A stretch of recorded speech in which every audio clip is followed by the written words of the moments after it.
आसामी कौन होते हैं, आज हम इस पर विस्तार से चर्चा करेंगे। मैं दिनेश कुमार सिंह, मेरे इस YouTube चैनल में आप सबका हार्दिक अभिनंदन और स्वागत है। मेरा अनुरोध है कि अगर मेरे इस चैनल को आपने सब्सक्राइब ना किया और सब्सक्राइब कर लें, वीडियोस को शेयर करते रहें, जिससे ये छोटी छोटी जानकारियां सब तक पहुंचें और अगर जानकारी होगी तो कुछ ना कुछ लाभ होगा। साथियों, आज चर्चा करते हैं इसी विषय पर, आसामी कौन होते हैं। उत्तर प्रदेश राजस्व संहिता 2006 की धारा 78 जो आसामी के बारे में प्रावधान करती है और धारा 84 जो आसामी के अधिकारों के बारे में प्रावधान करती है, इन दोनों को मिला करके आज कि आसामी कौन होते हैं और उनके क्या अधिकार हैं, आज इस पर विस्तार से हम आपसे चर्चा कर रहे हैं। इससे पहले भी मैंने आसामी पर एक वीडियो बनाया था, लेकिन वो संक्षिप्त था। आज यह डिटेल वीडियो आपके सामने ला रहे हैं। साथियों, आसामी का वर्णन उत्तर प्रदेश राजस्व संहिता की धारा 78 में है।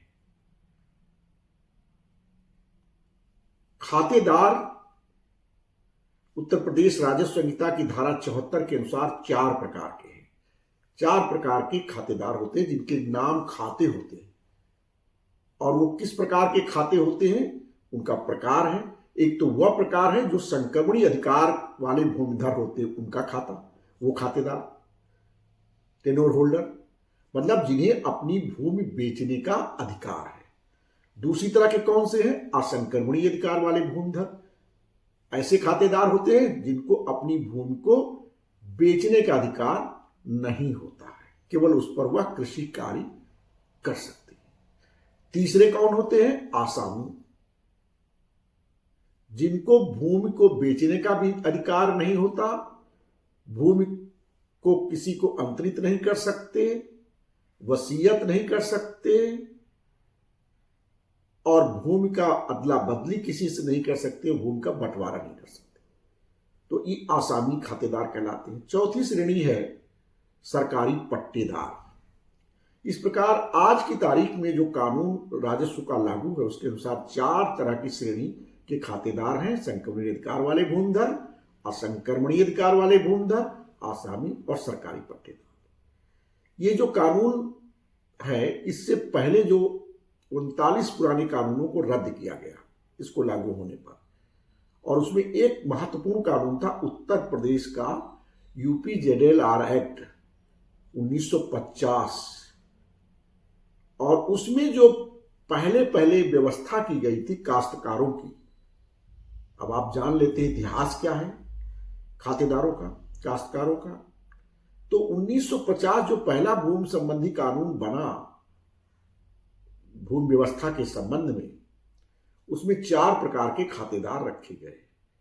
एक तो भूमिधर, जिन्हें भूमि को विक्रय करने का, अंतरण करने का अधिकार है। दूसरा सीरदार, जिन्हें भूमि को अंतरण करने का अधिकार नहीं था। तीसरा आदिवासी, और चौथा आसामी। ये 4 प्रकार के खातेदार UPZLR एक्ट 1950 में प्रावधानिक किए गए थे। साथियों, UPZLR एक्ट की धारा के 1950 में जो 4 तरह के काश्तकार थे, उसमें भूमिधर थे, सीरदार थे, आदिवासी थे और आसामी।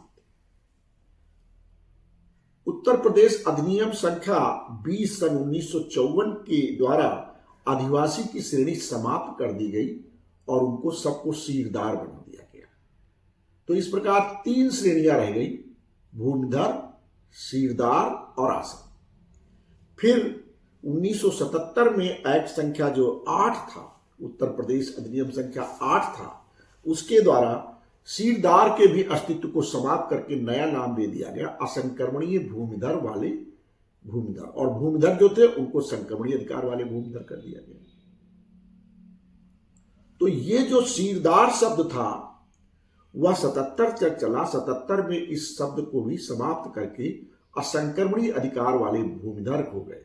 जो आदिवासी थे पहले सारे सीरदार बन गए। तो इस प्रकार सीरदार में कौन कौन शामिल थे? सीरदार शामिल थे, आदिवासी थे। अब इनकी श्रेणी को भी समाप्त करके इनको सबको असंक्रमणीय अधिकार वाला भूमिधर बना दिया गया।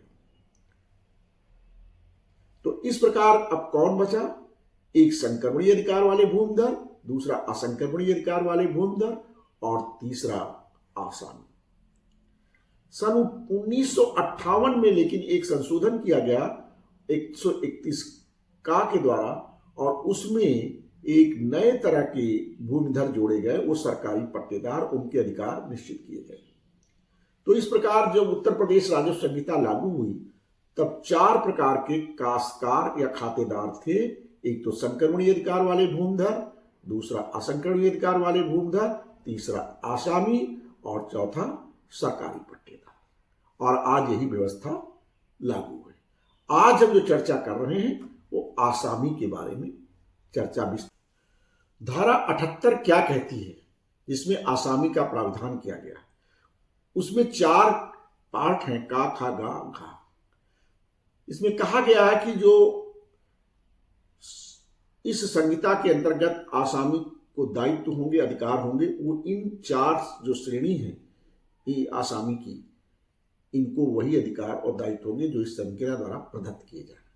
पहली श्रेणी क्या है कि ऐसे सभी लोग जो इस कानून के बनने के ठीक पहले या उस दिन आसामी थे, वो सब आसामी इस कानून के बनने के बाद भी मानी जाएंगे। पहला तो ये श्रेणी है। लेकिन इसमें एक अपवाद रखा गया है, और वह अपवाद रखा गया है कि ऐसे आसामी जिनके पास धारा 77 के अंतर्गत कब्जे में कोई भूमि थी और 1407 फसली में उनका नाम श्रेणी 3 में दर्ज था, तो यह आसामी नहीं कहलाएंगे, बल्कि इन्हें असंक्रमणीय अधिकार वाला भूमिधर माना जाएगा। यह अपवाद रखा गया है। तो पहली श्रेणी ऐसी हो गई जो इस कानून के लागू होने के ठीक पहले आसामी थे, वो इसके बाद भी आसामी बने रहेंगे। दूसरा, गांव पंचायत के आसामी, जिसको गांव पंचायत ने आसामी के रूप में स्वीकार किया हो। और गांव पंचायत के आसामी कौन होते हैं? कि गांव पंचायत के आसामी धारा 125 खा के अंतर्गत आसामी के रूप में जिन्हें पट्टा दिया जाता है। प्रत्येक व्यक्ति जिसे भूमि प्रबंधक समिति द्वारा उक्त दिनांक को या उसके पश्चात इस संहिता के उपबंधों के अधीन या अनुसार किसी भूमि पर अपना आसामी स्वीकार किया गया हो, उस दिनांक को या उसके पश्चात जिसको आसामी स्वीकार किया गया हो, ये दूसरे भाग के हो गए आसामी, उनको माना गया। इसमें केवल इतना रखा गया है कि धारा 77 की जो भूमि है, जिसमें का 77 का में जो आती खलिहान, चारागाह, खाद के गड्ढे, कब्रिस्तान, शमशान आदि, 77 जा सार्वजनिक प्रयोजन के लिए अर्जित या धृत भूमि, झा नाला, नाली, झील, पोखर, तटबंध आदि।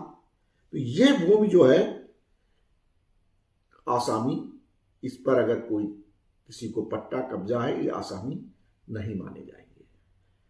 धारा 61 का में जो 0.5 एकड़ से कम के तालाब के हैं, उनका आप जानते हैं पट्टा नहीं होता है। वो गांव के लोगों के सामुदायिक उपयोग के लिए आरक्षित रखे जाते हैं, और ऐसे तालाबों को भी इस आसामी के पट्टे से दूर रखा गया है। तो इस प्रकार आपने देखा कि ये ऐसे जो होंगे पट्टेदार, इनको कुछ निश्चित समय के लिए कृषि कार्य के लिए भूमि गांव पंचायत द्वारा दी गई है, वह गांव पंचायत के आसामी कहलाएंगे। तीसरी श्रेणी है कि धारा 94 के अंतर्गत भूमिधरों को भी अधिकार दिए गए हैं कि वह अपनी जमीन को पट्टे पर दे सके, और जिसे वो पट्टे पर देते हैं वो आसामी कहलाता है। तो ऐसे आसामी उस भूमिधारक जो भूमिधर है उसके आसामी कहलाते हैं। तो ये भूमिधर के आसामी कहलाते हैं, ना कि गांव पंचायत के। धारा 78 जिसमें आसामी का वर्णन है, उसमें चौथा भाग है 78 खा, और इसमें कहा गया ऐसा व्यक्ति जो इस संहिता के अधीन या उसके अनुसार अथवा किसी अन्य कानून के अंतर्गत आसामी का अधिकार प्राप्त हो। इस कानून के अंतर्गत, नियम के अंतर्गत अगर किसी अन्य व्यक्ति को भी आसामी का अधिकार प्राप्त है तो वह भी आसामी कहलाएगा। इसका उदाहरण स्वरूप मान लीजिए कि अगर कोई व्यक्ति एक ऐसा था जिसके पास गांव पंचायत की भूमि आसामी के रूप में थी और उसकी मृत्यु हो जाती बिना किसी वारिस को छोड़े, तो वह भूमि कहाँ जाएगी? कलेक्टर उस भूमि को किसी अन्य को पट्टे पर दे देगा, और वह पट्टेदार जो नया बनेगा वह भी आसामी कहलाएगा। तो इस प्रकार चौथी श्रेणी में इस प्रकार के आसामी आएंगे, और इस प्रकार के भी आसामी आएंगे कि अन्य सरकार ने मान लीजिए किसी की भूमि को कुर्क कर लिया किसी बकाये में। आप जानते हो जब बकाया होता है कोई तो उसकी वसूली भू राजस्व की भांति होती है, उसके लिए नियम बने हैं इसी संहिता में। उसमें धारा 174 है कि भूमि की कुर्की का अधिकार। तो जब कलेक्टर भूमि को कुर्क कर लेता है तो क्या करेगा? वह जिसकी भूमि थी जिसके कुर्क की, उसको छोड़कर किसी अन्य को उसको अधिकतम 10 साल तक के पट्टे के लिए दे देता है, जिससे उस खेत खाली न पड़ा रहे, उस पर कुछ पैदा हो। और ऐसा जो पट्टेदार बनेगा जिसको ले देगा वह भी आसामी कहलाएगा। तो ये चौथी श्रेणी के आसामी हो गए। तो आपने देखा कि 4 प्रकार से आसामी हो सकते हैं। एक तो वह जो इस कानून के बनने के ठीक पहले जिनको आसामी के हक थे, लेकिन धारा 77 की भूमि पर अगर वो काबिज थे और 1407 फसली में श्रेणी 3 में उनका नाम दर्ज था तो वो असंक्रमणीय भूमिधर कहलाएंगे, आसामी नहीं कहलाएंगे, उनको छोड़कर। दूसरा क्या? गांव पंचायत के आसामी। तीसरा किसी भूमिधर के आसामी, और चौथा जो है अन्य प्रकार से कानून के अंतर्गत जिनको आसामी के अधिकार प्राप्त हुए हों। तो 4 प्रकार से इस तरह आसामी बन। साथियों, इस प्रकार आपने देखा आसामी कौन होते हैं। कुछ बातें आसामी के संबंध में जान लेते हैं, और धारा 84 इसमें बड़ी महत्वपूर्ण है। इसमें आसामी को क्या अधिकार हैं यह उल्लिखित किया गया है। धारा 84 उत्तर प्रदेश राजस्व संहिता की कहती है कि आसामी का अपनी जोत पर अनन्य कब्जा का अधिकार। किसी आसामी का इस संहिता के उपबंधों के अधीन रहते हुए अपनी जोत में समाविष्ट समस्त भूमि पर अनन्य कब्जा और ऐसी भूमि का उपयोग कृषि के संबंध में किसी प्रयोजन के लिए करने का अधिकार होगा। परंतु कोई आसामी किसी ऐसी भूमि का जो सरकार द्वारा अधिसूचना द्वारा टोंगिया बागान के लिए आसित हो या पृथक रक्षित घोषित हो, कृषि उपज की खेती उत्पादन से भिन्न प्रयोजन के लिए नहीं करेगा। यह धारा 84 है, इसमें इसके अधिकार को उल्लिखित किया गया है। पहला अधिकार है कि जो भूमि आसामी के रूप में उसके पास है उस पर अनन्य कब्जे का अधिकार है, कोई उस पर कब्जा नहीं कर सकता, ना उसे बेदखल किया जा सकता जब तक कि नियमों का उल्लंघन न करे। दूसरा, इस भूमि पर उसे कृषि के प्रयोजन के लिए उपयोग करने का भी अधिकार है। कृषि के प्रयोजन के लिए आप कृषि जानते हैं, कृषि को भी परिभाषित किया गया। कृषि कार्य क्या है? कृषि कार्य में खेती भी आती है, बागवानी भी आती है, पशुपालन भी आता है, मधुमक्खी पालन भी आता है, कुक्कुट पालन भी आता है, फूलों की खेती भी आती है, ये सब आते हैं। तो ये कार्य कृषि कार्य वो कर सकता है आसामी की भूमि पर।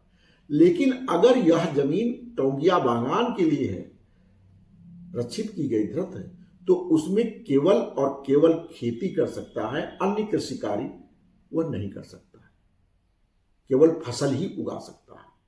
वह उसमें मधुमक्खी पालन, पशुपालन, कुक्कुट पालन, ये सब फूलों की खेती आदि नहीं कर सकता, केवल खेती के कार्य कर सकता है। तो यह मुख्य 3 अधिकार इसके हैं। पहला, अनन्य कब्जे का अधिकार। दूसरा, कृषि प्रयोजन के लिए उपयोग। तीसरा, अगर टोंगिया बागान के आरक्षित है तो केवल और केवल खेती के कार्य के लिए उपयोग। तो ये मुख्य रूप से 3 अधिकार हैं। खेती से अन्य प्रयोजन के लिए अगर प्रयोग करता है तो धारा 85(2) के अंतर्गत जो भूधारक है, भूधारक कौन होगा?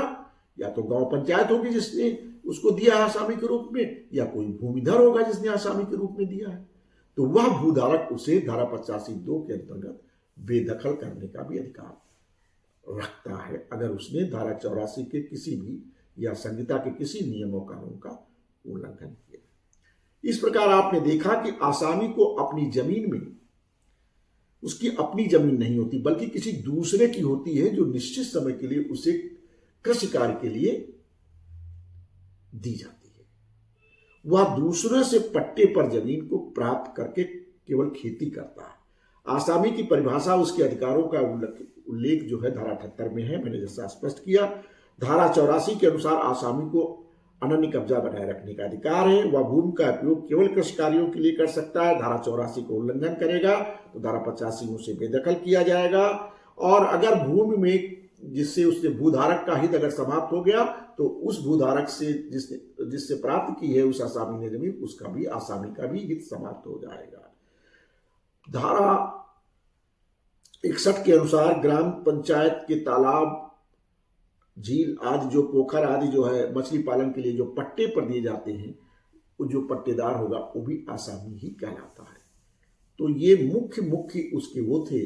साथियों, इसके अलावा देखिए, बड़ा महत्वपूर्ण है, ये जानना बहुत जरूरी है आप सबके लिए कि अगर आप आसामी किसी भूमि के हैं तो आपका जो स्वामी होगा, भूधारक होगा, या तो गांव पंचायत होगी जिससे आपने पट्टे पर भूमि प्राप्त हुई खेती बाड़ी के लिए, या कोई भूमिधर होगा जिसने आपको पट्टे पर निश्चित समय के लिए खेती की जमीन खेती करने के लिए दी।